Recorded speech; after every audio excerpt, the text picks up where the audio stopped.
warahmatullahi wabarakatuh. Hai guys.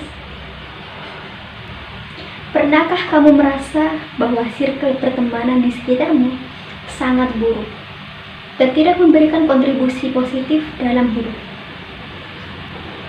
Ketika kamu membutuhkan seorang pendengar, justru temanmu terkesan tidak tertarik dan malah sibuk menceritakan masalahnya sendiri. Terkadang, berinteraksi dengan beberapa orang teman terasa sangat melelahkan dan membuat stres.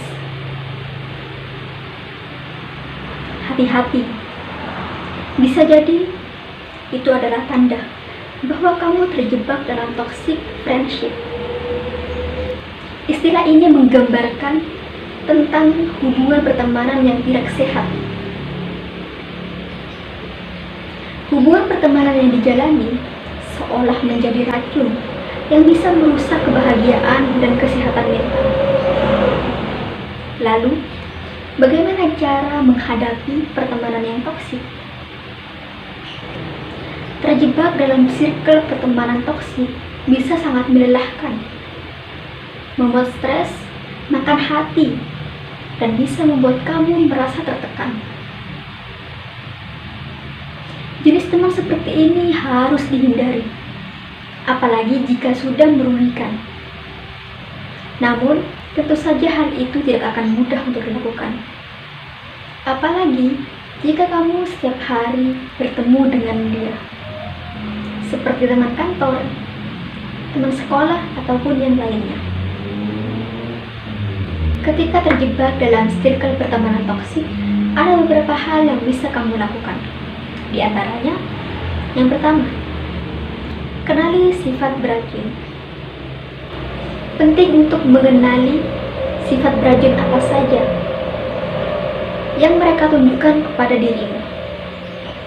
Dengan begitu, kamu bisa mencari tahu apakah orang tersebut benar-benar beracun atau hanya menjadi seorang teman toksik kepadamu saja.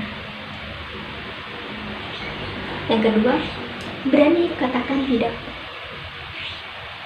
Merasa tidak enak ketika harus menolak permintaan dari seorang teman sangat mungkin terjadi. Namun jika tidak dilakukan, hal ini bisa menjadi bumerang bagi diri kamu sendiri. Orang-orang toksik tidak bisa menerima kata tidak dari mulut orang lain. Tetaplah pada pendirianmu dan cobalah untuk berlatih mengatakan tidak kepada mereka. Dengan sering mengatakan tidak, lama-kelamaan mereka akan menyadari bahwa kamu tidak menyukai sikap mereka. Yang ketiga, buat batasan. Hal ini berguna untuk melindungi diri sendiri. Ketika berada di sekitar orang toksik, hal yang harus diutamakan adalah kebahagiaan dan kesehatan mental diri sendiri. Jangan sampai kamu mengorbankan kondisi kesehatan mentalmu hanya untuk membuat mereka senang. Yang keempat, berteman dengan yang lainnya. Tidak masalah jika kamu merasa berat untuk melepaskan dan memilih bertahan dengan teman toksik. Namun sebaiknya, usahakan untuk tetap berkomunikasi dan berteman dengan orang lain yang berada di luar circle pertemanan toksik.